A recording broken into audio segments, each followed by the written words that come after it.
2 दिवसात थंडी एवढी वाढली, की लोकांच्या नाकातनं शेंबूड येते, पण माझ्या नाकातनं रक्त येतंय. नमस्कार मंडळी, राम-राम. आता आमचे जे किरायेदार आहेत, जे खाली राहतात, तर त्यांना आम्ही सांगितलेलं आहे, की त्यांनी सगळं अंगण झाडून घ्यायचं, त्याच्यावर सडा टाकायचा आणि वरचे जे आहेत, तर ते पायरी झाडतात. जिथून मी राहते तिथून खालपर्यंतच्या पायऱ्या मी झाडते.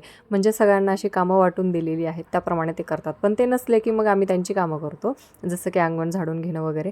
आणि आता शाळा सुरू झालेल्या आहेत दिवाळीनंतर, तर बघा मुलं आता उठायला कंटाळा करत आहे आणि ते तिथंच उठल्यानंतर सुद्धा सोफ्यावरती झोपून आहेत.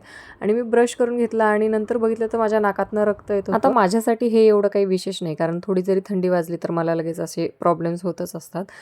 मग ताईने मुलांसाठी उपमा बनवला होता, पण मला बाबा उपमा वगैरे काही नाही. मला सकाळी सकाळी आधी चहा लागतो आणि नंतर नाश्ता. तर ते नाश्ता करत होते, मी तेवढाच चहा घेतला आणि जे किटू दळण घेऊन आला होता, तर ते मी डब्यामध्ये काढून ठेवलं. आणि आता थंडीचा वाढता प्रकोप बघून आम्ही मग स्वेटर वगैरे काढून घेतले.